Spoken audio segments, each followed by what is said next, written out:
Sometimes it's good to be bad, and in the case of Disney's incredible rogues gallery of animated villains, being bad is very, very good. In its nearly 100 years of filmmaking, the Walt Disney Company has introduced some of the most iconic big screen baddies of all time. In some cases, the villains even outshine their heroic counterparts.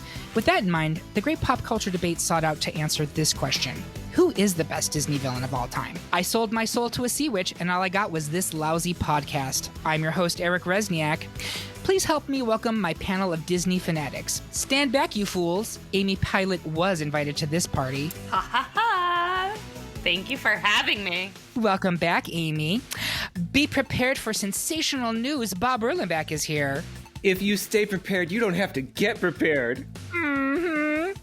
And off with his head, it's Michael Schwartz. Eric, I've never had a complaint about my head before. Is that head cut or uncut? Wouldn't you like to know?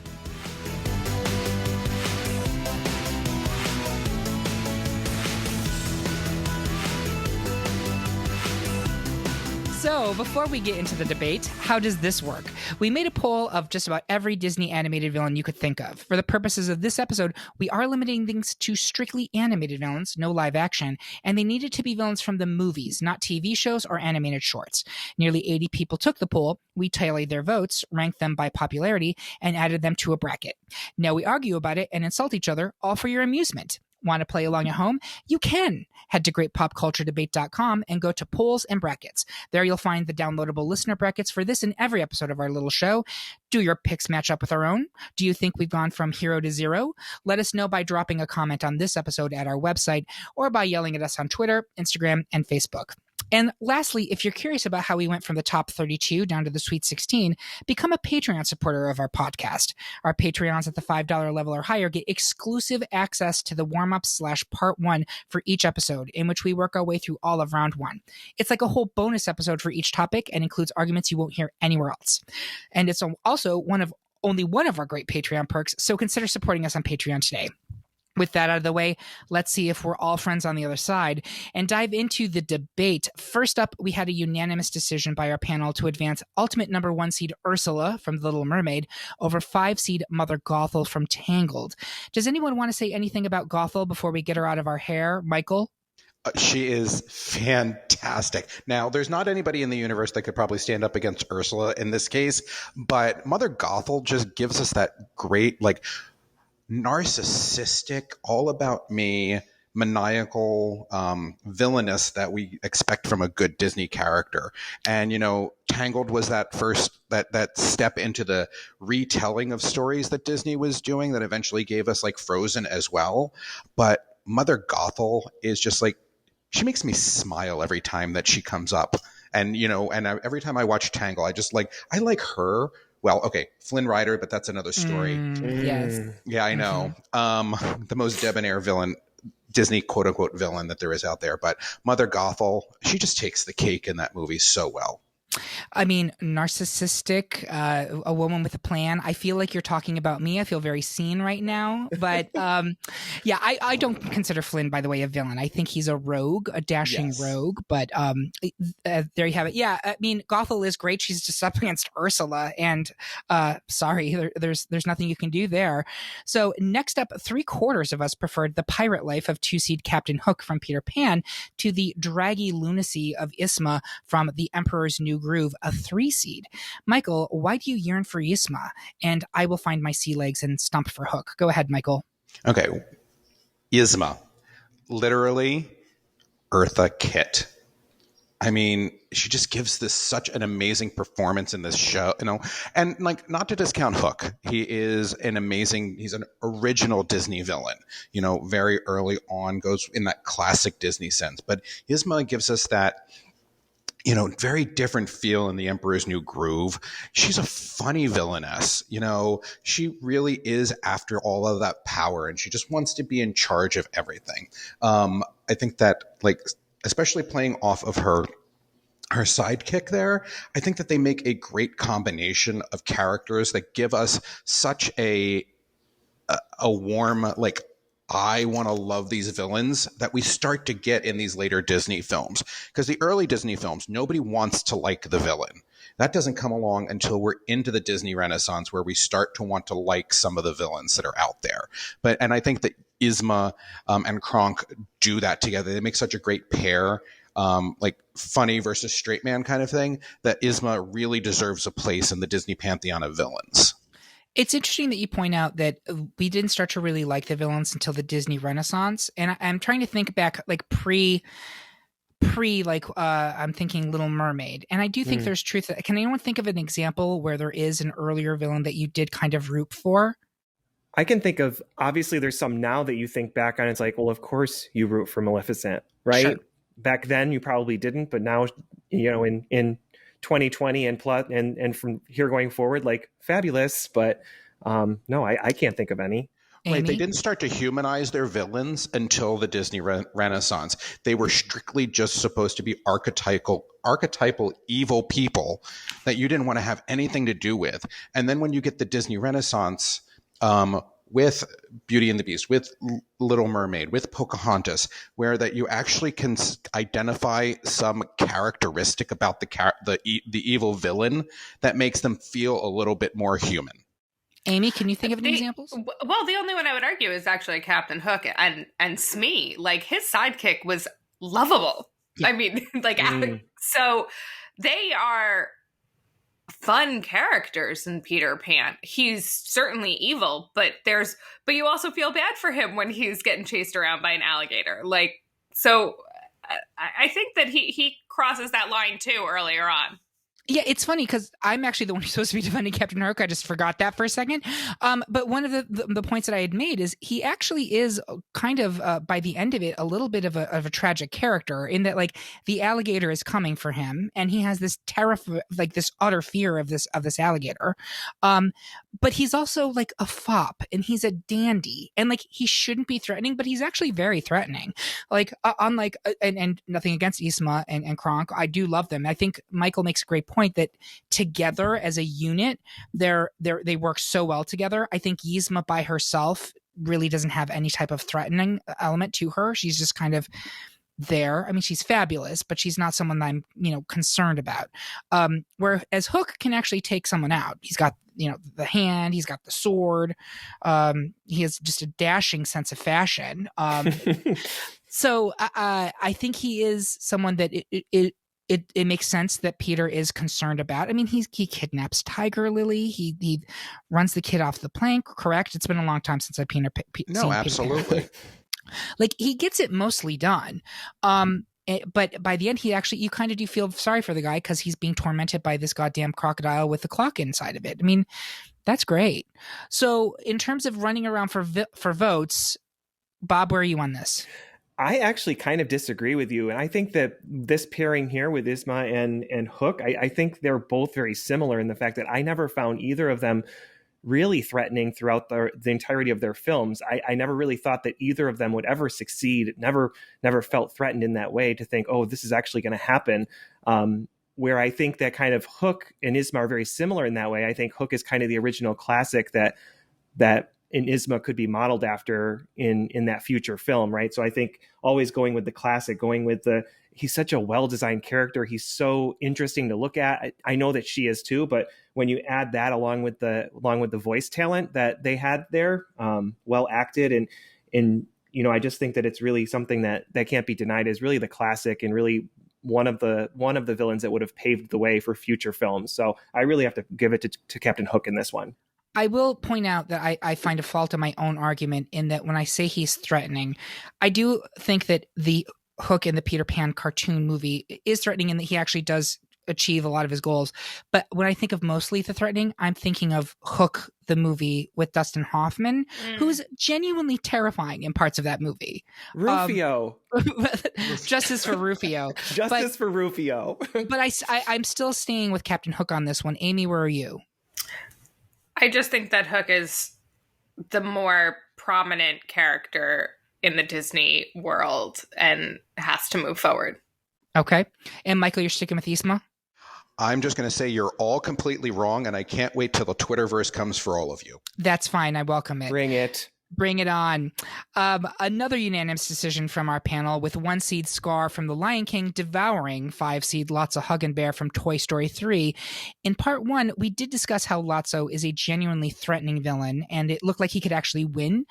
So I did want to make sure that you're checking that out. But I did want to mention in our actual main episode that, Bob, you just said it, like at no point in Peter Pan did I ever, or in Emperor's New Groove, did I ever think that the villains could possibly win.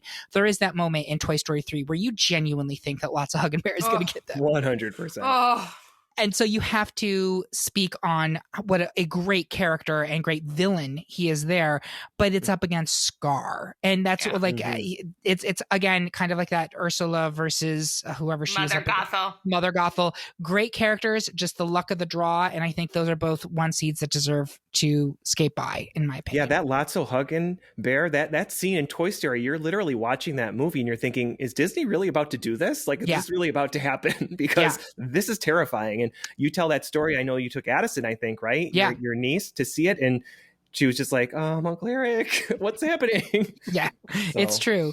But you know what? Disney has really done a great job traumatizing our next generation for decades now. So why stop there?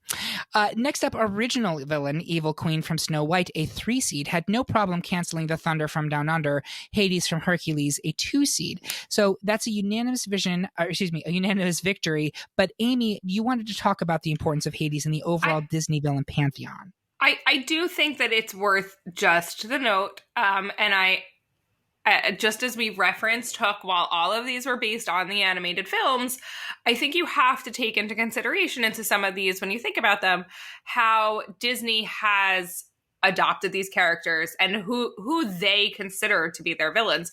And Hades certainly is one of them, who is part of the marketing campaign when they talk about Disney villains. And he makes it into the Descendants films, and is a primary character in Descendants 3. So ironically, is Mal's dad. So Disney has decided that Hades and Maleficent were once an item, which I think is, that's a whole nother episode that we could talk about that. But I think that he is an interesting character. I do think that this was like that weird time of Disney animation where they were looking at different stories that they could retell, and they took a gamble on the Greek mythology. I'm still not sure that as a movie as a whole, as if we look at that film, if you look at Hercules, it's definitely not, in my mind, one of the best, but he's an incredible character. So very scary, but funny. And I think also plays into that, like, kind of between where you like him, he's enjoyable, but he's scary. With that said, Evil Queen, hands down, has to move forward. Absolutely. She's serving, and she always has been. I will say this for Hercules as a film, and if you listen to our Best Disney Animated Feature episode, it was literally the first episode we ever did. Yep. Amy was on that. Michael, were you on that too? I was on that too. Yeah. Bob was not. I'm sorry, Bob. Yeah. I can tell how sad he is. But you're here now. I'm so glad to have you. Mm-hmm. But we did talk about, I think Hercules, if you look at the Disney animated films that were geared towards boys, I think Hercules is the most successful of them, personally. I think it's really fun. The music is great, and I do think the Fates, for God's sake, the Fates. The Fates. And they're allegedly doing the live action version, and they better nail those Fates. That's all. If I have to watch one more random YouTube video of some Broadway star singing "Go the Distance" at some Alan Menken night, oh God! No. What you really need to search is that there is a horrific YouTube video of 5 white women trying to sing the Fates. No. It is cringeworthy. You can't take your eyes off it. No. Well, we're going to find that, and we'll put it up on our Instagram, so make sure you follow us for that. Next up, 3/4 of the panel wanted the Dog Days to continue for 1 seed Cruella de Vil from 101 Dalmatians, while Amy preferred the cold, calculated Lady Tremaine from Cinderella, a 4 seed. Amy, why is this evil stepmother the ultimate social climber? And Bob, why does Cruella hit the spot for you? I'm going to have Bob go first. So when it comes to Cruella, like, I don't know how you can do much better than this. You look at her, she's fabulous. She loves furs. She lives for furs. She worships furs. This is drag excellence. She's fabulous. She has that cloud of green smoke that's always following her around. She's just, she appears as though she's completely coked out of her mind 24/7. She gets crazy eyes. She drives people off of the road with her car. She's about as evil as you could possibly get. You know, when I think about her against somebody like Lady Tremaine, Lady Tremaine's very boring for me. I won't argue for her. I'll let Amy take that. But, when it comes to these two up against one another, Cruella has to take it. There's just too much fabulous, and there's just too much going on there, and so interesting that she just outclasses Lady Tremaine any day of the week. So, all right, Amy Pilot, what do you got for me? Lady Tremaine gives stepmothers a bad name for the rest of eternity. Like, I think that she is the marker in why people don't like their stepmoms. Like, it's just she is culture. And she has created that dynamic. She's awful. She's an awful person. And one of the things I find interesting about her, in the Disney universe, she has no magical powers. Mm-hmm. They are just like, here you go. She's a bitch. She's a terrible, awful bitch. And like, she can ruin your life with nothing. Like, it doesn't matter. It doesn't matter. You have a fairy godmother. That's great. You could turn pumpkins into carriages. That's great. She's that awful that she could still take you down for most of it. So I just, and she's raising bitches. Like, she's creating a whole world of awful villains, and she has offspring who are going to bring that on and keep it going forward. That to me, she's just a terrible villain. She is truly, that's it. She's a villain. There was nothing else to say. I'm done. I would say that the stepsisters are bigger villains than she is in that film. They're worse than Lady Tremaine because they physically bully her. Yes, yeah. They're more threatening. I mean, the girl puts on a necklace, they break it. Like, Lady Tremaine has her scrubbing floors, and I don't know. I grew up thinking that, like, I never wanted a stepmother, and here I am at 37 years old and have an incredible relationship with my stepmother. And so, but I had to overcome Lady Tremaine to get there. Okay. Interesting. You made it personal. There we go. I think these are both very good arguments, because when we went into this, I was like, Lady Tremaine, what makes her really special? But I think Amy hits it on the head when she's like, she doesn't have any magic. There's nothing like particularly special about her. She's just such a cold, nasty bitch that she dominates this character who actually does have access to magic throughout the entire movie, basically. And she almost gets away with it if it wasn't for you meddling kids. Whereas Cruella de Vil, well, she kills puppies because she wants to wear furs.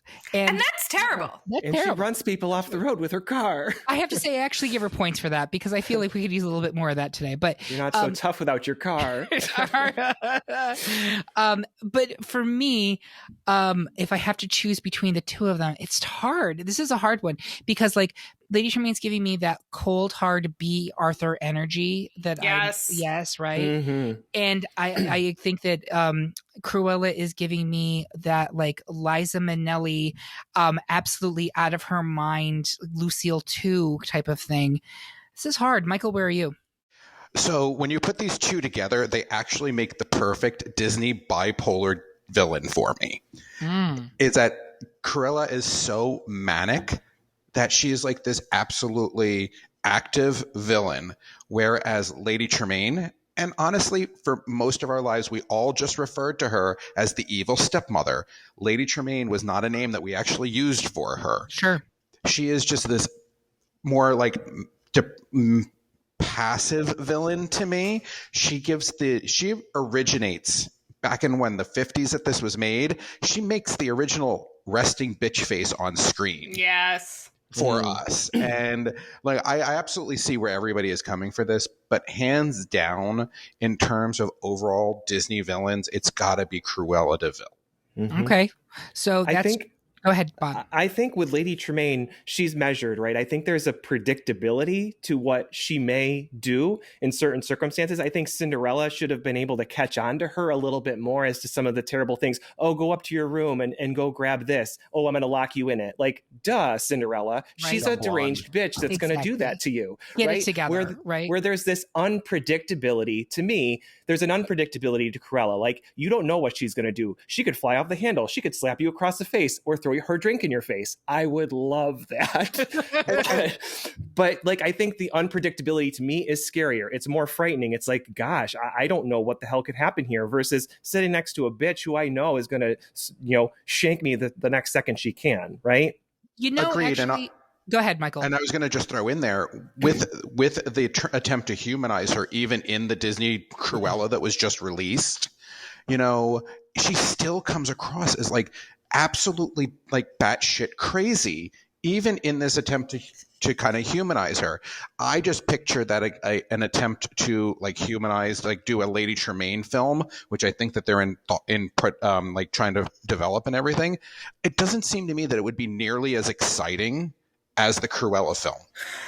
I will give you that. And I just want to say, because again, I came into this bracket with Descendants in my head, because I really do think that Disney has laid this out for us very well. Mm-hmm. And for that reason, Cruella, whose son is one of the main characters in Descendants, I do think takes precedence over Lady Tremaine. But for me personally, Lady Tremaine, she even makes cats evil. Like, she pins the cat against the dog. She makes cats evil. She makes stepsisters evil. She makes stepmothers evil. I think she's just a terrible, terrible person. So maybe I'm just scarred personally. I thought you were talking about Cats the movie there for a second. Nobody talks about that. I thought she was talking about Aristocats. She's a messy... Yeah, the cat. Yeah, she's a messy bitch who lives for drama, and I love that about her. I love that journey for her. So Bob actually made me realize I was comparing Cruella to Liza Minnelli, but in fact what she is the female Joker. That's who Cruella is. I give you that. That's great reference. And so I think for that and that chaos she brings, there's really no other Disney villain that does that. And so for that reason, I'm going to give my vote to Cruella. But these were both very good arguments, and I'm very grateful to our panel for giving to. I believe that's 3 for Cruella, 1 for Lady Tremaine. Sorry, Amy. It's okay. Next up, 2C Gaston from Beauty and the Beast seeks to prove that nobody's as bad as Gaston by sending Dr. Facilier from The Princess and the Frog, a 6 seed, to the other side. Does anyone low-key support Facilier advancing here? Amy? I'm very torn on this one, and I can go either way. But Dr. Facilier is also just another example of true evil. He takes no prisoners. He's ready to take anybody down in his mission to take to take down the big white guy. I mean, that's what it comes down to. Like, he does have magic. He takes his black magic and creates this whole world that is very scary. I mean, it's a very fun movie, Princess and the Frog, and the music is great, but this whole, if you're not familiar with the witch stuff, that the black magic, like, it's a scary thing for kids, and I think that they do it in a very fun way, and he sings and he's got his shadow behind him. So I this one is tough for me, because also, back to Descendants, Dr. Facilier does, his daughter is in the movie, but so is Gaston's son. So I'm willing to let this one go if everyone else goes for Gaston, but Dr. Facilier's voodoo, is I think deserves to be recognized. He does. He is a genuinely threatening villain. I just, in terms of the overall pantheon, Gaston, and maybe this is me being where I'm coming from, but I think Gaston has made more of an impact than Facilier has. I don't think that he has, that Princess and the Frog is fairly recent, and I don't think it has as much of it. It's not as embraced as Beauty and the Beast was. But even then, yes, he was using evil magic to get to, to take down the man, which I'm 100% on board with, by the way. Go for it. But Gaston is the man. So who's the bigger villain? Like the one he's trying to take down, right? Gaston is basically misogyny writ large. And what's a bigger villain than that? Bob, where are you? I'm with Gaston. I mean, in this case, if a villain's going to be able to flood my basement like that, I'm totally going to stick with him. Mm-hmm. Yeah. Michael? So when I did my original picks for this, I did not have Facilier or Gaston advance. I went with the losers from bracket 1. So I didn't have a horse in this race to begin with. But I will have to say that like Amy's impassioned defense of Facilier in round 1 that you can hear on the Patreon site for us is really compelling. And Gaston as a physical creature, yeah, I had the hots for him just like any gay boy in the 90s did too. And even though The Princess and the Frog isn't as widely, embraced as Beauty and the Beast is, it's still a great film. And I actually think that Facilier is a scarier villain overall than Gaston is, because Gaston is nothing more than an alpha bro, that's been given some time on the screen. And I would argue, and just, again, Gaston, incredible character, and I'm sorry to interrupt you, but Gaston is an incredible character in Disney. However, you could also make the argument that the Beast is kind of the villain in that movie, and Gaston is fighting the Beast. And so you have two bad dudes.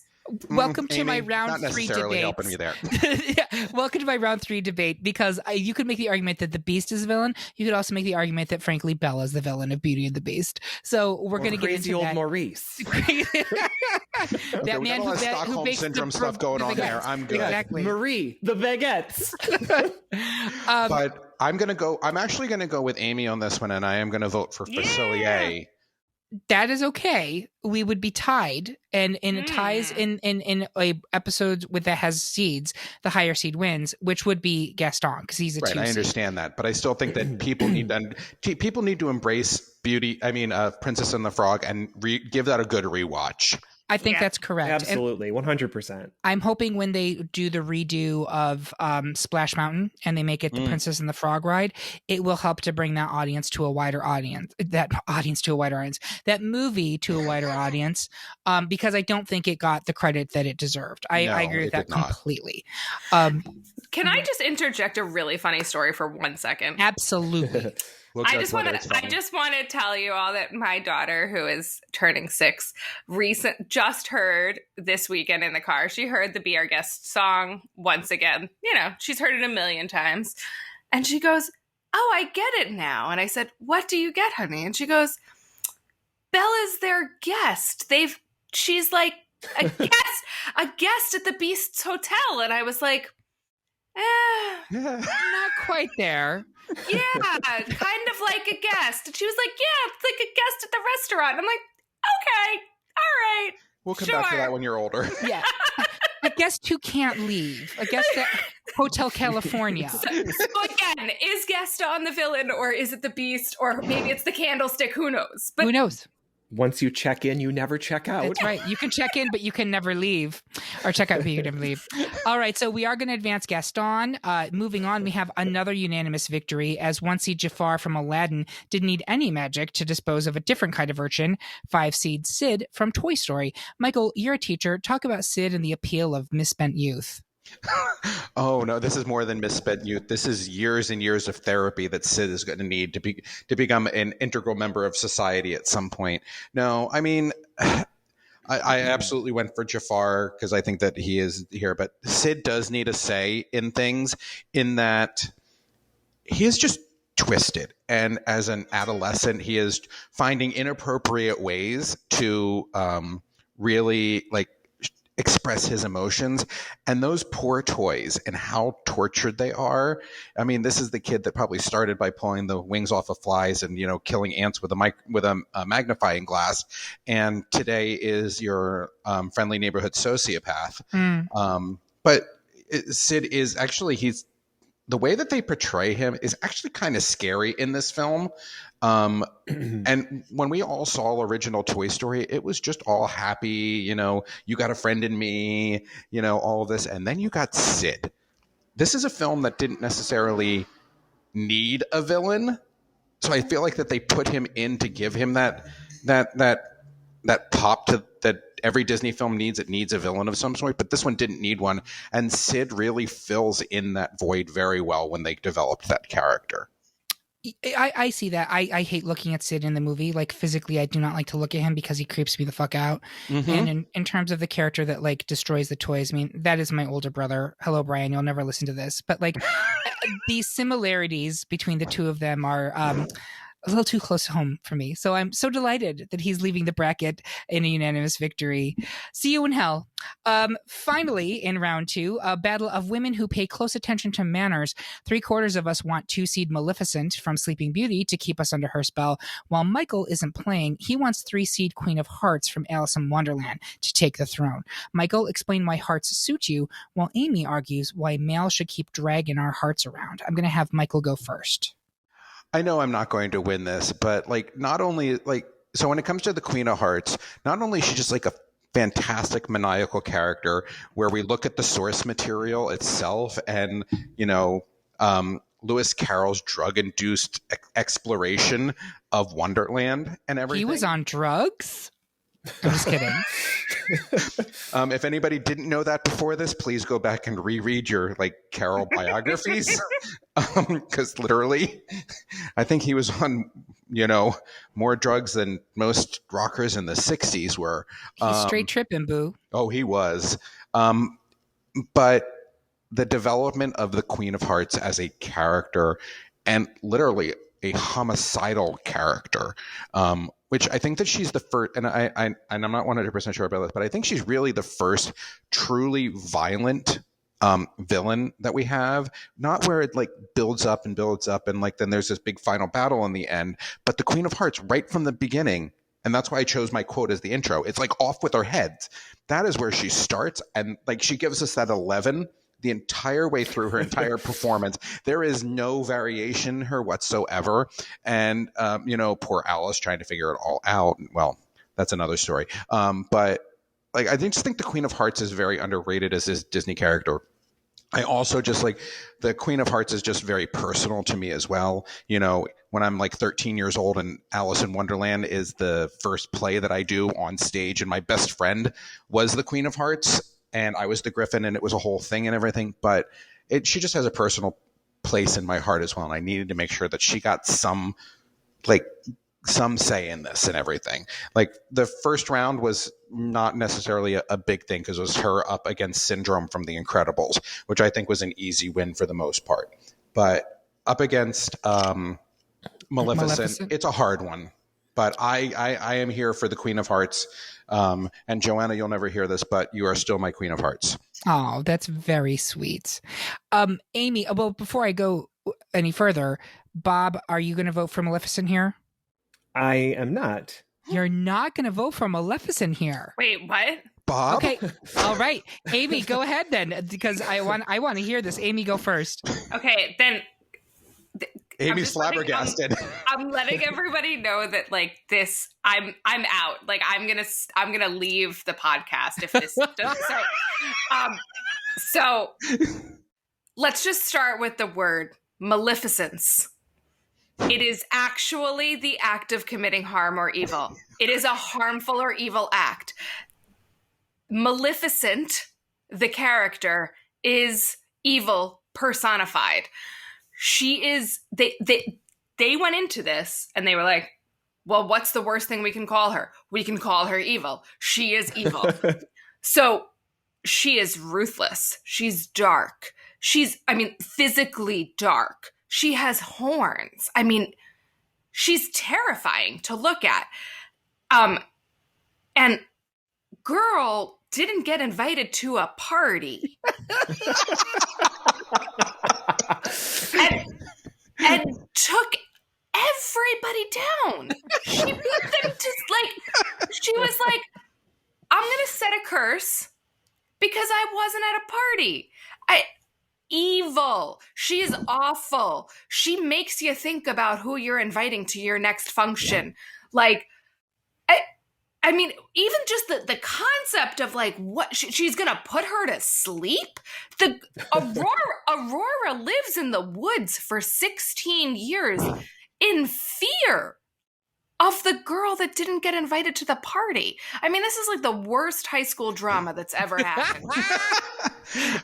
Amy, I just do have to say that I'm having a housewarming in September. You're invited. there you go. Right. Like, I mean, and I again, you can Maleficent, and I will go on and on, but her sidekick is also terrifying. Diablo, this creepy bird. She's got the staff. She is when you think of, I mean, there's the evil queen and there's like the witch and but this is, to me, she's the most terrifying looking Disney villain. There's nothing comical about her. Ursula has a comical aspect of her. Cruella, we talked about, has like a crazy, drag, fun, comical aspect to her. Hades is blue. That's kind of fun. They weren't messing around when they drew Maleficent. This was evil. And then when you look at any live action version of her and you look at Angelina Jolie, and Kristen Chenoweth plays her in Descendants, isn't incredible. And I'm just going to say it now. If you look at Disney Descendants, Maleficent is the queen of the evil beings. They've said it out loud. I think I'm done for this round. The defense rests, ladies and gentlemen. Okay, Bob, hold your ground, Bob. I have my tail between my legs. Bob, you seriously were going to vote for the Queen of Hearts there? Well, I was, and I actually thank you. But now he's terrified of me. Maleficent would be very proud of you for that. No. I think I thank you, Amy, for that very, very good argument. Impassioned. Impassioned and terrifying at the same time. I do think Queen of Hearts, to what Michael said, right? Queen of Hearts is a really good villain on top of this. I think, yes, Maleficent is evil. I think Queen of Hearts is also inherently just very evil. Like, she has just the inability to even be reasoned with on any level. It's just, she's always at an 11, like Michael said, and there's just one thing on her mind, and that's off with her head, or off with their head. And decapitation's pretty scary, right? But I think, Amy took it home for me. So I have to go back over to the Maleficent side of things because, that is pretty savage. She didn't get invited to that party. Coward. I live for the pettiness. I mean, that's where she had me. She came in with the pettiest possible reason to wreak some havoc. I'm always going to vote for that. I actually disagree. I will say this. I think Queen of Hearts is an underrated Disney villain. I agree with Michael there. I think she deserves some more love. But in terms of being an interesting character, to me, she's like a cartoon Chipper Shredder. It's just, it says, like it's that same intense, aggressive energy that, I mean, I'm not going to make light of mental illness, but clearly, like, she's deranged. And so, yes. To me, if there's just not much, it's like dealing with a piranha more like it's dealing with an actual person. She's just out for blood, whereas Maleficent actually has motives, as petty as they may be. She has plans, and one of the things, and we'll get to this when we get to round 3 in a second, is I'm advancing at the end of the day villains that I think are actually villains, or maybe, it's dubious. But there's a reason for what they're doing, right? There's an actual, like, they're trying to accomplish something. They have, a multi-stage plan, and do they get there? Sometimes closer than others. But to me, Maleficent, like, she executes, baby. She comes in, she's serving a look, she puts on a curse, she turns into a fucking dragon. I mean, yes, exactly. Sister had a plan. She nailed it to it. She committed. So for me, it's an easy vote. So that is 3 from Maleficent. I am glad that Michael gave Queen of Hearts her day in the sun, but we are moving her along. So with that, we're actually going to take a quick break as I introduce my older brother to some wildebeests. Remember, kids, be prepared. We will be right back.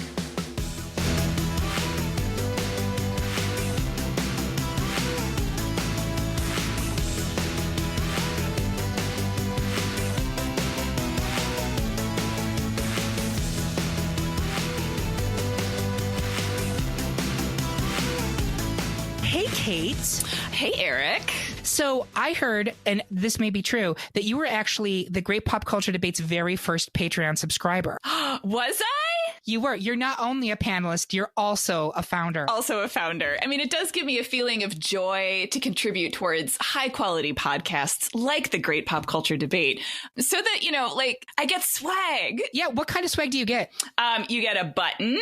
That's the one I signed up for. Is there a tote? I feel like there should be a tote. There's not a tote yet, but that's a great idea. I have some other ideas that I'm working on. You get access to things early. You get access to Patreon only little mini-sodes. You get to hear the warm-ups before, when everyone's just kind of getting their little sea legs before they get into the main attraction. And you get season 0. You get season 0. It's exactly right. You will never hear the otherwise, folks. And there's some great episodes in that, which include Best Madonna Single, Best RuPaul's Drag Race Lip Sync, Best 90s Cartoon. And the only way you can hear those is by getting a Patreon sponsorship for as low as $2 a month. Then you even get season 0 just for that. So thank you very much, Kate. We appreciate all of our Patreon sponsors. And if you do have the interest, please go to patreon.com/Great Pop Culture Debate and support us.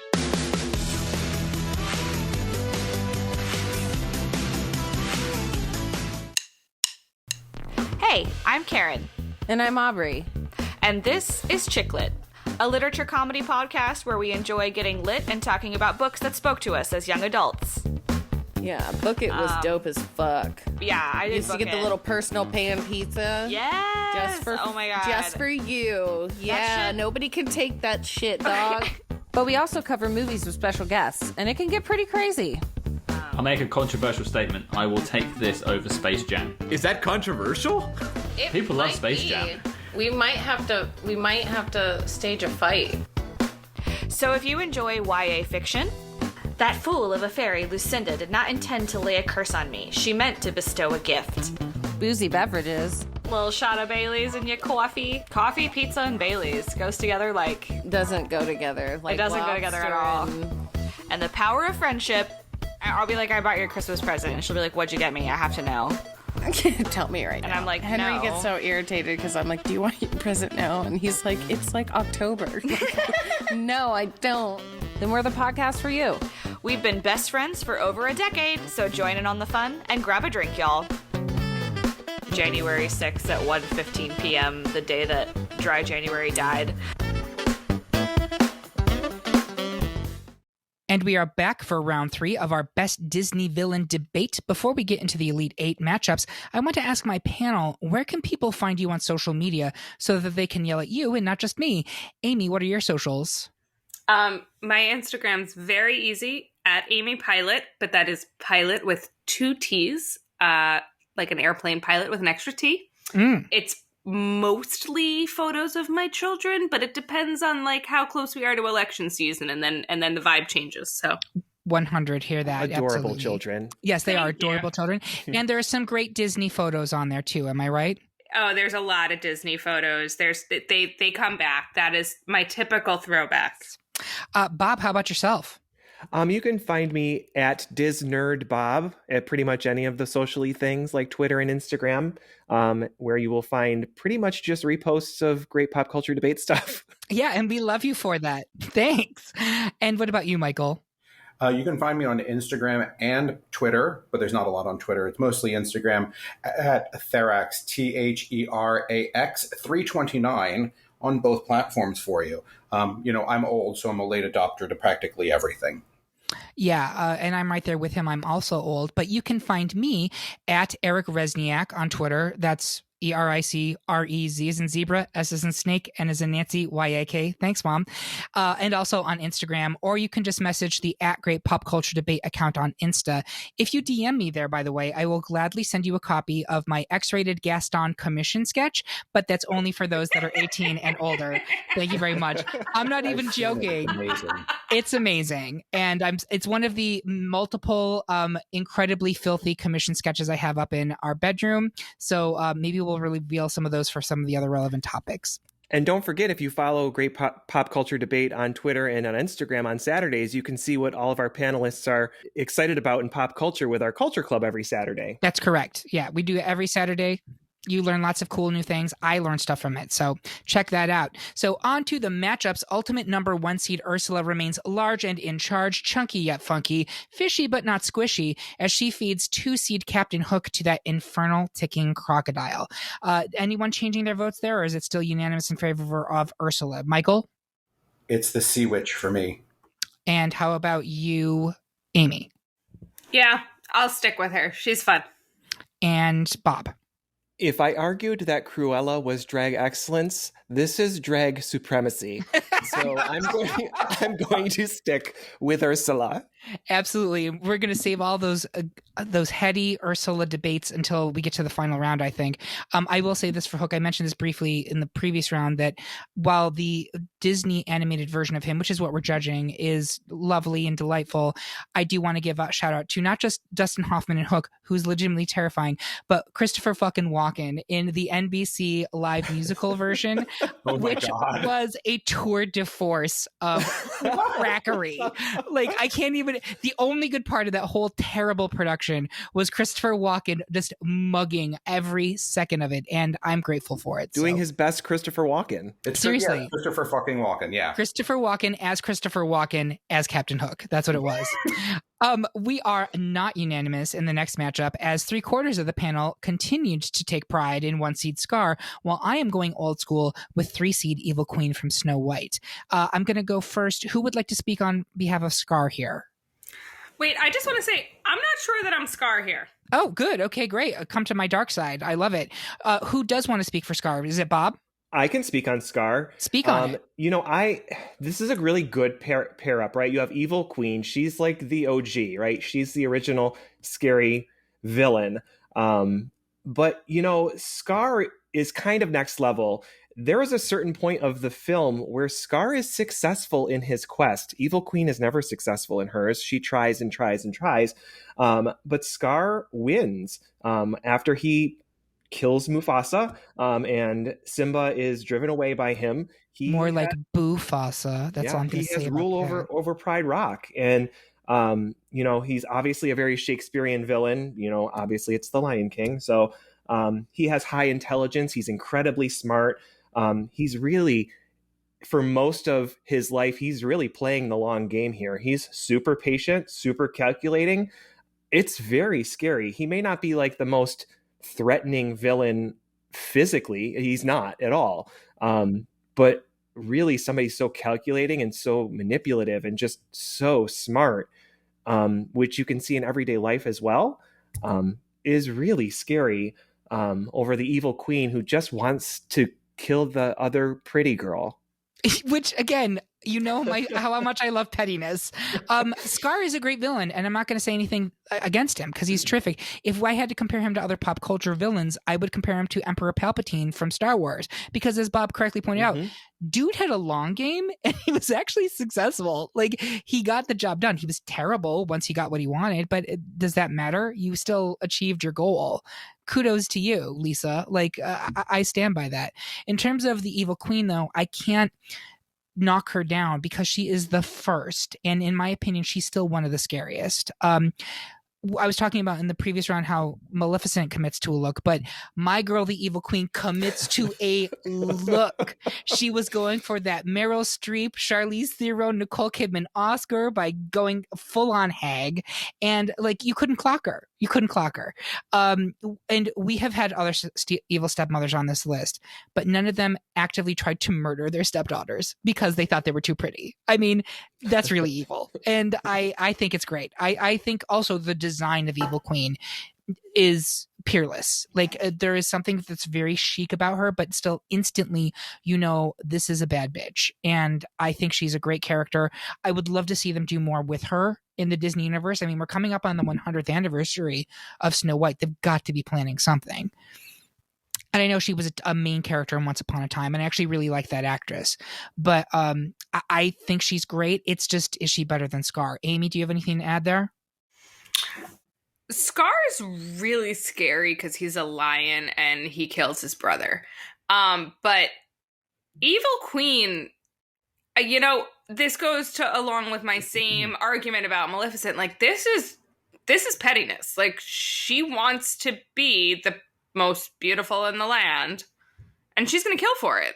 So that's scary. It's showgirls. It's showgirls, right?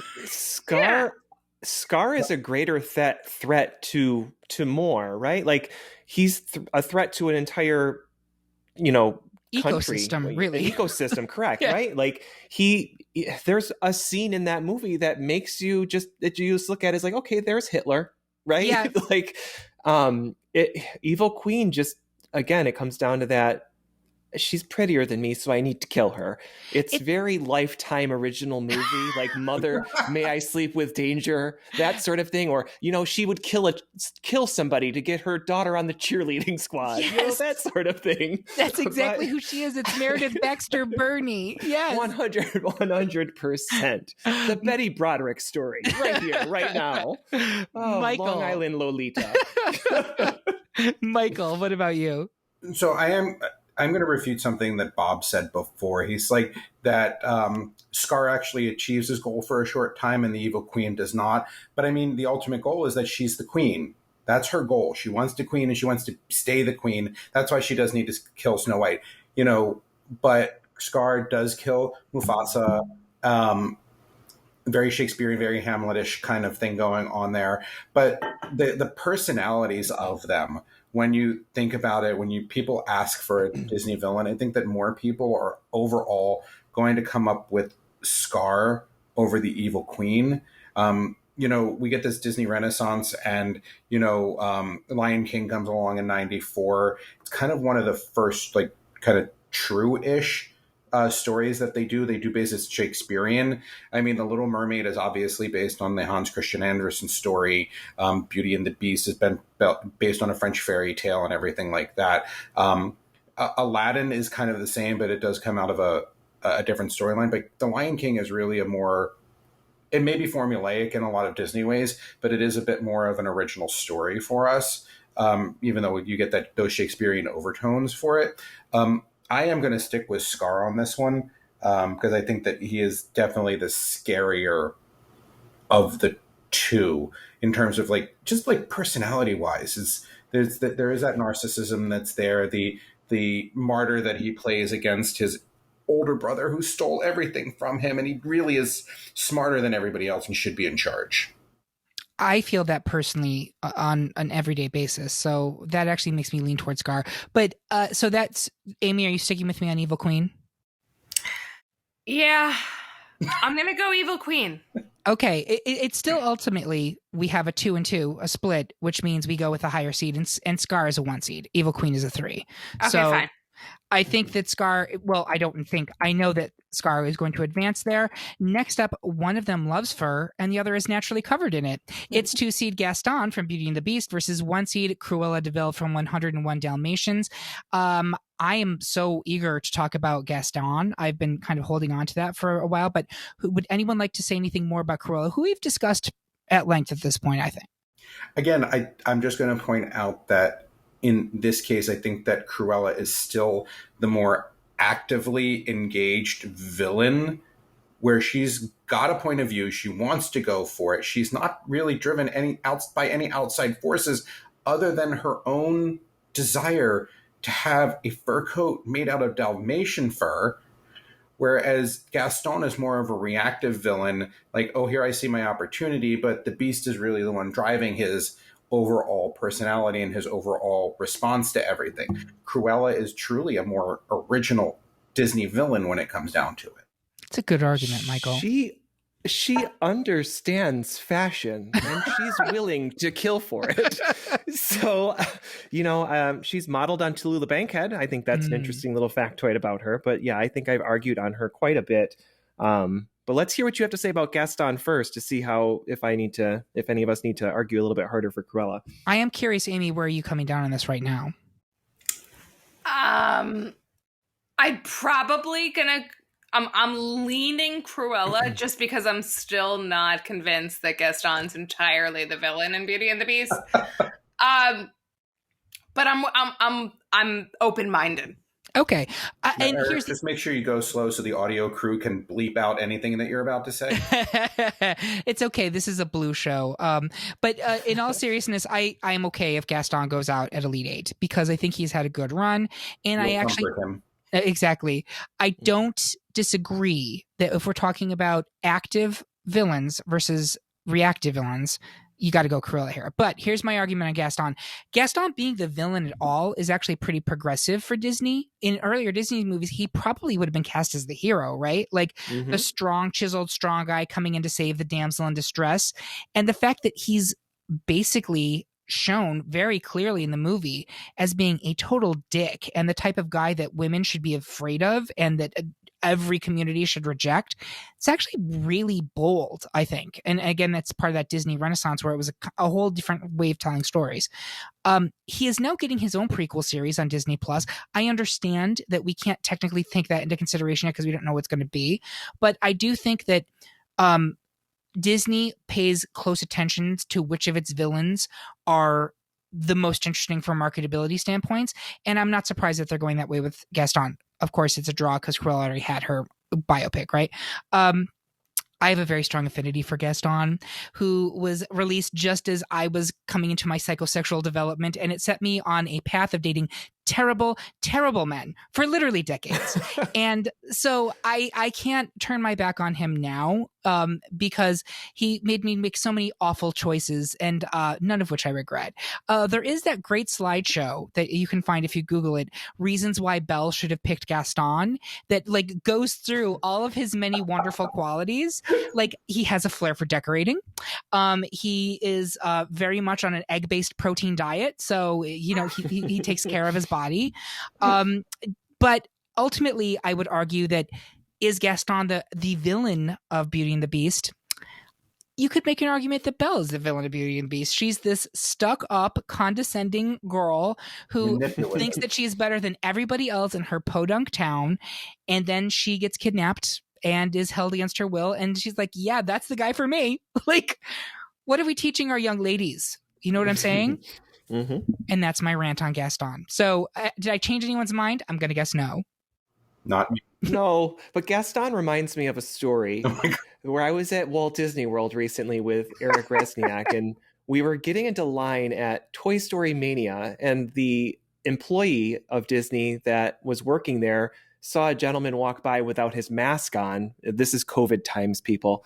Walked by without his mask on, and he asked the guest to say, excuse me, sir, you just need to put your mask up or whatever. And that man went from 0 to 100 on the rageaholic scale and started berating that poor employee right then and there. And I had to stop and I had to thank the employee after he got yelled at. But that's Gaston. That's Gaston. That's scary. And that's scary because you can go from 0 to 60, 0 to 100 in a mere second. But when it comes to this matchup, it's got to be Cruella for me. She's more of the villain, more of the crazy bitch. So there you have it. I respect it. And so anyone switching, Amy, you're with Cruella? I'm going to advance Cruella here. Okay. And Michael, does it matter? Is she going to advance either way? She's advancing either way. Okay. Yep. Okay, great. So then maybe I abstain, but okay, fine. And Michael, you're Cruella? Cruella. All right. So for our final round 3 matchup, we have a lot of similarities. They both use magic. They both have staffs. They both went Super Saiyan. And they both got taken out by jumped up twinks. It's 2-seed Maleficent versus 1-seed Jafar. And we are evenly split on this one. I will hear arguments. Oh. I know. So Michael, where are you coming down on this one? Oh, God. This one's kind of hard, actually, when it comes down to it. But I think that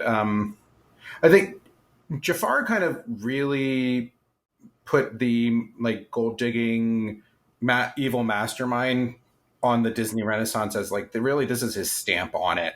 And I appreciate Maleficent, and yes, I know her name means evil. Amy is going to be all over that again. But I think that in this case, I'm going to be on Team Jafar for this one. Okay. And what about you, Bob? It's tough. I leaned Jafar before we started, right? And Amy's argument in the previous round was so good, and it made me appreciate Maleficent even more. I think that the Maleficent movies, the live action movies, kind of diminished her a little bit in my mind when it comes to being a villain. I think they hurt her. So Amy's argument, thank you so much for that, really kind of reminds you why she's such a good villain. But I think they're both from a villainous perspective, I think they're both pretty equal. But I find Jafar a little bit more entertaining to watch. I find him more visually interesting. I find him more visually interesting to watch and to see play out. And there's a little bit more there's more story happening there with him. There's more interactions with more characters. He has to kind of think within the moment to maneuver his way through specific challenges that Aladdin puts him up against when it comes to, he didn't expect Prince Ali to come in into the palace at that moment, right? He thought he was like a shoo-in to be able to just manipulate the Sultan into letting him marry Jasmine. So he has to kind of think on his feet a little bit, and I kind of like that in a villain. They're calculating, but they're able to kind of move up, turn on a dime when it comes to any sorts of kind of bumps in the road when it comes to their plan. So I think I lean Jafar a little bit on this. So I'm going to vote Jafar. That's an interesting argument. Don't be afraid. She doesn't know where you live. Yet, that is an interesting argument that he has more ability to pivot and problem solve. I actually think they're really similar in a lot of ways. I really do. Like when I did that intro, it was occurring to me that really they're kind of like two sides of the same character. I'm erring still on the side of I think you wouldn't have Jafar if you didn't have Maleficent. She's one of the OGs. She is not as entertaining as Jafar. You got me there, but I think as a villain, she's more arch. She has more of a menacing presence to her just naturally. And so I'm going with Maleficent there. Amy, do you have anything to add?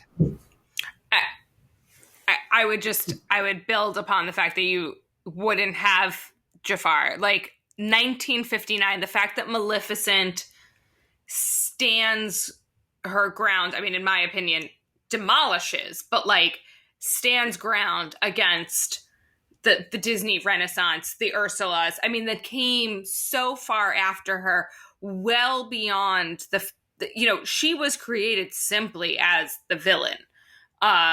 And all of these other characters, when you look at Ursula, Jafar, we talked about them having, a presence where you wanted to like them. Maleficent is strictly there as a villain. She stands as the villain. She is the most evil villain. She is the mistress of evil, and declares herself so multiple times.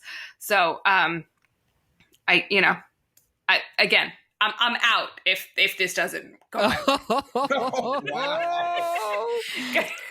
Who is the real villain of this podcast? I ask you. I will own it. I stand for Maleficent. So here's the bad news, Amy. No. I know. Bob. I don't think Bob or Michael are going to change their vote. Is that accurate? I'm not. Bob. Where are we? Are we split right now? Even? We're split. We are even 2-2. Shit. Jafar is a 1 seed. Maleficent is a 2 seed. Oh! That's shocking to me. That's shocking to me as well. And I actually think Bob pointed out correctly that Maleficent was hurt by the movies with Angelina Jolie, which humanized her, which made her less overall threatening. Before, she had a level of mystique to her that I feel like those movies took away. When they gave her the wicked treatment, essentially. Guys, she conjured a forest. She made a forest of thorns. And she turned, and when you talk about like her turning into the dragon versus Jafar turning into the big snake, which one is more threatening? To me, easily dragon. Easily. And she has a daughter who also can become a dragon. Non-canon. I think actually technically descendants are canon, aren't they? I mean, Not for this podcast. This That's is true. animated For only. the animated only, that's fair. So she got it on with Hades. So this reminds me of a story. So at Walt Disney World, I wasn't there, but the Maleficent dragon at one point caught on fire at Walt Disney World and was out of commission for months and months and months. She couldn't even come back from that. Just saying. I think, if anything, that shows you who pure evil is. Who can take down Disney World? Maleficent. Does Jafar even have a float? No. I don't even think he's on a float. He has been. He is. He absolutely is. In the parade. He is in the Boo to You parade. He is in the Boo to You parade on the Halloween party. That's only the Halloween party. Maleficent is there year round. Amy, he has been in the regular 3 o'clock parade as well. Fine. He is one of the few at the villains mix and mingle at the Halloween party. He is one of the few. Maleficent is there too, and so is the Queen of Hearts and Oogie Boogie. Like there's a small section of these villains that get to do part of the villains mix and mingle, as they call it, during the Mickey's Not So Scary Halloween party. Let's hope they please bring that back at some point. Oh my God, I want to go. But anyway, so. I don't think that helps the argument one way or the other, but I'm just saying. This is the type of excellent insider knowledge that I was really looking for on this podcast. So thank you all for giving me that. So, Bob, it really comes down to you. I will make a last minute, as Jafar can pivot, I can also pivot to leaning to the argument of Maleficent being an OG, Maleficent being somebody that paves the way for something to happen in the future. Does Jafar improve upon that? I would argue in many ways, yes, I think he does. But I think there is something truly evil about Maleficent that, and being that OG villain, that really kind of stacks it in her column a little bit more, to be able to say, Jafar, you wouldn't be here without her. So I will go with Maleficent. That's excellent. I'll Venmo you now. Thanks. Howard, look at her Instagram. She's not that scary. and she cackles on cue. So there you go. With that, we're going to roll right on to our final 4. So I always like to take a step back at this point and see, how do we get here? Do I think it's the right group? We have Ursula versus Scar, 1 seed, 1 seed. Cruella versus Maleficent, 1 seed, 2 seed. I do think this is the correct final 4. I do point out that most of these are coded as queer or can be seen as queer, which I think is a quintessential aspect of Disney villains, especially early in Disney. I don't think it was intentional, but I do think that there is an element of that you can't deny. You don't think Ursula was intentional? Oh, Ursula, absolutely, but I don't consider her to be an early Disney villain. Oh, got you. I'm sorry. Yeah, I live in a very different world. Wait, what? You don't see them as coded as queer? Maybe Ursula and Cruella I could see. Oh, but Scar? Scar is super effeminate. Oh, Scar, absolutely. Absolutely. That queen had a swish. Yeah, it's a lot. Yeah.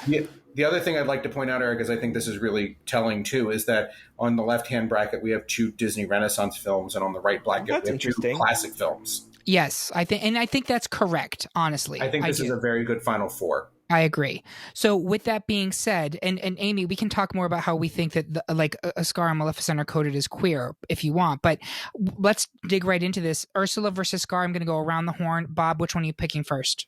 Ursula against Scar, I would have to go and say that would be Ursula. Scar is probably meaner, but Ursula is the better character, so Ursula. Michael. Nice to see Amy made a good decision this time, but Ursula, yes. Okay, so that is unanimous for Ursula. I guess we're going to save our Ursula debates until the actual final battle, which I kind of saw coming. Cruella versus Maleficent. I'm going to start with Michael. Cruella. Oh, he's doing that just to piss off Amy, by the way. No, I'm not. I am not. Well, okay, yeah, I'm a little pissed at how far this has gone and everything with Amy. But no, hands down, Cruella is the better Disney villain over Maleficent. And I am not going to hear any more of that crap that she's going to peddle. Okay. All right. Bob. I was really excited to finally be paired with Amy on one of these debates. I've waited so very long for my long lost Disney friend to join me on a podcast. But but he's about to end our relationship? Is that but I'm about to guarantee it will never happen again. And I'm going to have to go with Cruella on this. Thank you, Bob. You know, she is an OG as well. And I'm going to go back to the unpredictability piece when it comes to this pair. I just think she's scarier on a day-to-day basis than Maleficent is. I get Maleficent. She's evil. That's her name. But it's so unpredictable with Cruella. I never know what I'm going to get. And this old bag in a coat is scarier to you than a woman who can turn into a fucking dragon? yes, Boo-hoo. absolutely. Scarier. a dragon that puts an entire kingdom to sleep? She literally puts everyone to sleep. Like, Cruella doesn't like puppies. I get it. She's a... Oh my God. I will not hear any more of this sensation. I'm going to move on. So here's the thing. We're now down to the final four, and I think all of these characters have had a good run. Amy, I'm sure you're Team Maleficent, right? I mean, 1,000%. I personally believe, and I really do mean this, that I think the people listening to this are going to be looking at this match and being like, I don't even understand how this is a question. It is Maleficent, but that's fine. I gave you the socials for both Bob and Michael, and I want to encourage you to yell at them because I don't want to get yelled at anymore. No, I'm just kidding. You guys have your strong opinions, and I think, Amy, you can give yourself a clap on the back for a job very well done. Thank you. Because you have argued her to Final Four, and she almost went out like 2 rounds ago. I know, yeah. So that, to me, is proof that, you can make a difference on the great pop culture debate, right? But I'm not going to sit there and argue if they really do believe in Cruella is the higher seed here. She's a 1. I do think that recency bias is coming into play here because at the time that we were doing the voting for this poll, Cruella, the movie, was getting highly promoted. It was about to come out. I don't think it was well received in general, but it was about to come out. Both of these ladies had actually... I would say problematically received solo movies. So there you go. But I will go ahead and relent and give it to Cruella for a final 2 of Ursula versus Cruella, mostly because it's going to make this a real slam dunk, kids. And I think we could sit here and argue till the cows come home between Ursula and Maleficent. But when it comes to Ursula and Cruella, I don't even see how it's a contest. I'm going to go Bob first. Where are you on this? Oh, no, come back to me. Okay. Michael. I started last time, but fine. I'm like, these are 2 very, very good Disney villains in the end, and I love them both immensely. But in my little gay boy heart, it is going to be Ursula. Amy. Wasn't she supposed to quit at this point? I almost just left, but Disney disagrees with us. Mal is the queen of... But okay, moving on. It's Ursula. It's Ursula. And Bob. I'm going to have to give this one to Ursula.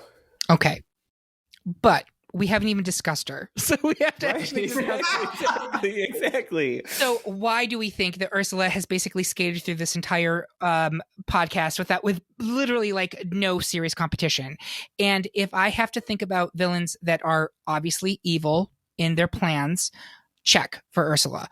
If I think about villains that are incredibly entertaining to watch, check for Ursula. I think about villains that actually achieve their goals, check for Ursula. I think about villains that are fabulous. This is a full-figured lady feeling her oats. I don't know if they have oats under the sea, but she's feeling whatever it is that they have. And she doesn't underestimate the importance of body language, right? So for me, in all seriousness though, like, she has one of the all-time best villain songs, like, ever. I don't think you can is there a better one? Let me put it that way. Is there a better villain song that anyone can think of? I think Be Prepared is not a terrible song. I was going to say Be Prepared comes a very, very close second, but it never lives up to Ursula. No. I just think she's patterned off of Divine. And that's, if you need that level of gay coding, it's right there. But you could also make and I made this argument when I was at the Disney parade, the first time I was at Disney World, and Ariel came by on her float. And I was like, you had a contract. It was legally binding. And you decided that you didn't like the terms and you got your daddy to come in and try to scuttle it. That is not the way things work. you made an agreement, and so who really is the bad guy here, right? I think Ursula got screwed. She was entitled. Titan. We don't know what happened to her. She used to live at the palace, and we don't even know why she doesn't live at the palace anymore. Where's that biopic, right? Yeah, that's the interesting backstory. We need an Ursula origin story. I will agree with that, because King, there's something going on there, and there was clearly a falling out. We don't know anything about Ariel's mom. Like, we need to know what went down. Like, where is that story? Right. Mm-hmm. But I think that one thing that you referred to earlier, Eric, is that like Ursula just kind of sailed through. When I go back and I look at all of the original brackets, like if Ursula had been placed in any other bracket, the only one is the D bracket where she might have had some fight. But I think every other bracket, she would have just sailed right through until the final, just like she did in anything else. She is a perfectly constructed villain. Like, she ticks off all the boxes for me. And I don't think it's a coincidence that Ursula is the first villain of the Disney Renaissance, right? Right. Mm-hmm. And I think she, to me, because Ariel's Ariel, and I understand, like, little girls love her. I get it. But, like, Ursula, to me, is as much a part of the success of that particular movie as Ariel herself is, because she's so compelling. And, like, honestly, even when I was a kid, I was kind of rooting for her. And I hated watching her death scene, by the way. Her death scene is really traumatic to me. Mm-hmm. Getting impaled on the bow of that ship, yeah. Yeah, I mean, now I love to get impaled on a Saturday night. But at that time, it was very upsetting. So I to me, it's easy. Amy, are you acceptable of this unanimous decision for Ursula? I mean, if Maleficent's not there, my final two were Ursula and Maleficent. I think mine were too. Yeah, but then who did you advance between the two of them? Maleficent. Of course. Maleficent all the way. I mean, one note the entire time. Yeah. Yep. I have nothing. I'm only here for Maleficent. I have nothing else to say. I mean, honestly, but Ursula's good. I mean, she's fun, and I think she does have a daughter and descendant. Yeah, I think Disney knows what they have in Ursula as well. I think about going to Disney World, right? And I think, who has an audio animatronic made of them? It's not Maleficent. It's not Cruella de Vil. It's not Scar. It's Ursula. And it's an amazing animatronic in the Little Mermaid ride that's there. I think that they utilize her in a lot of other things, like House of Mouse and things like that. But I think Ursula is really, I think, Eric, you said it, like, she's just quintessentially perfect. Yeah.